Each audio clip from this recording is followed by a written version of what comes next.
G'day, Maurice. Nice to have you on, Maurice. Good morning. We'll talk about we'll talk about Winston shortly. I just want to just quickly before while I've got you here as well as a councillor. Is everything right when it comes to our weather and in terms of what we're being told in Auckland in terms of bad weather and when there's a problem we're being told soon enough and the authorities are onto it? Well, I don't think that they can be blamed for a weather bomb that just explodes when we've been told for some days there's heavy weather coming, but you can't tell where. So a suburb like where I live in Auckland, we hardly got really any rain, and even when we had big floods 2 years ago, we got Howick and Pakuranga got nothing. So the poor old guy sitting there trying to say, well, there's this swirling mass of water flying around that's going to dump somewhere along the way. It might pass Auckland altogether. I think more importantly, there is some pretty good evidence that some of our infrastructure is still not up to date, that we don't have enough piping to duct the water away from certain areas. My biggest concern, and I think this is huge, we are still granting building permits to people to build intensive housing on known floodplains. Now, if you know the definition of insanity, that's got to be it. One of our councillors, Sharon Stewart, has taken this issue up. We've got a street in Howick called Freiburg. It floods whenever there's even a modest amount of rain, and it floods way up to the level of car doors and people are kayaking around. They've just been granted a whole lot of permits to build a whole lot of new infill housing units there, and they're all going to just flood. And so I think the insanity lies more in how are we not doing things like, well, first of all, I went up the Mississippi River not long after Katrina, and they showed me what they do there. They build houses on really high stilts, and you can only get a building permit if you do that. Therefore, if there is a flooding, a metre deep or whatever, the house isn't affected because they're way up in the air. We don't have anything like that. So I think it's just going to continue on. I think the weather cycle is obviously getting more and more of these heavy weather bombs coming. It's pretty hard to say that's not the case. And I just think we've got two things to do. We've got to do a little bit more about cleaning out all the catch pits and so on, which are often so crowded and full of leaves and gunk, and no one's been and done the cleaning. But if you'd asked me to give you the best definition of insanity, it's giving building consents to build on floodplains. Yeah, no, that makes a lot of sense hearing that, because it's ridiculous. That's a council thing, isn't it? I mean, who gives the building consent? Who gives the that is a council thing, and there's a big argument. Yeah. Well, there's a big argument going on in the council. As I said, Councillor Sharon Stewart's been raising it with officials right up to the chief executive level about what on earth are we doing granting building consents for infill housing in known flood prone, and these places don't just flood once in 100 years and you could say, oh, well, we've had 100 years, we've got 99 more without it. These places flood when even there's a modest rain and the water goes very high and damages houses and cars and so on.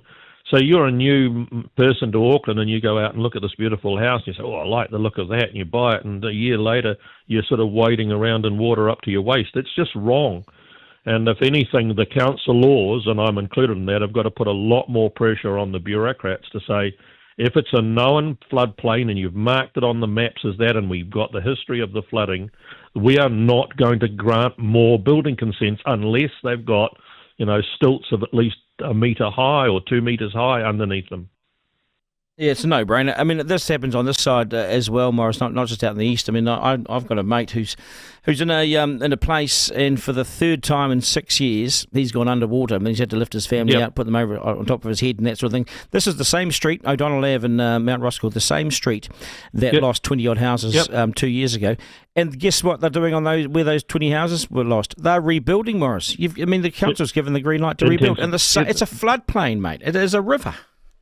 There's my point. There's my point. The insanity is just knows no end.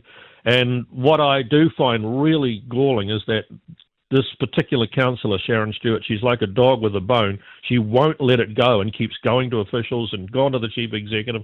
She's raised it with the mayor. I think she's even had the mayor go out to this one particular part of Howick and see for themselves just how serious it is. But still, there is building going on and consents being issued. And in the end, this has got to come to a head quite quickly, in my view. Yeah. Well, how does it come to a head, Maurice? How do you get this to a head?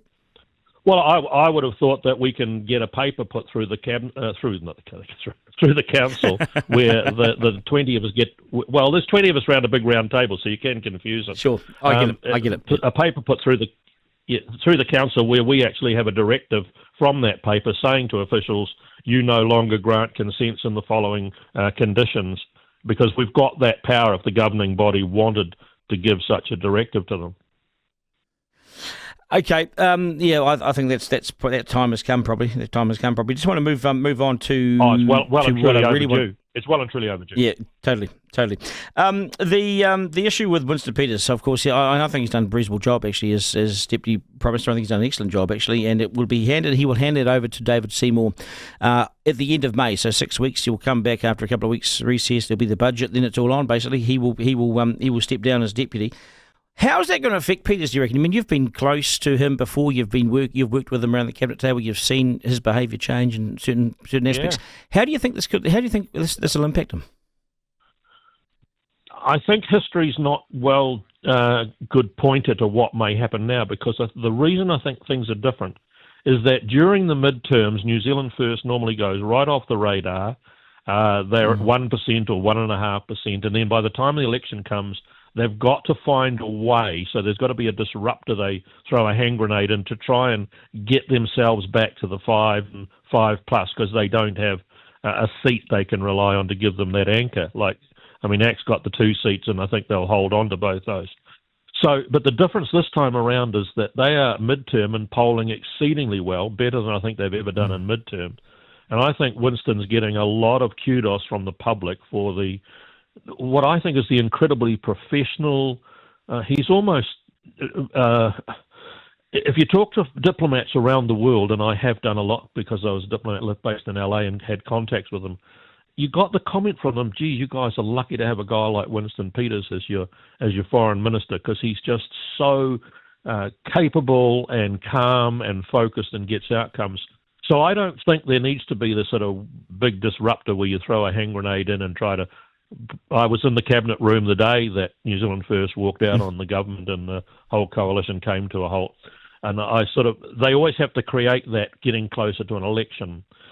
I don't believe that ACT needs to do that either with their 2 anchor seats that I think they'll hold. So I think you'll see a different approach towards coming to the election in 18 months' time than you did in the past. I also think, Maurice, that Winston will be loyal to the coalition agreement, because he's a rules-based guy and loyalty matters to him. So he'll be loyal unless it changes, of course, on him. Unless someone's changed it, then he'll use the opportunity. But if it doesn't change, then he'll go along with it, I would have thought.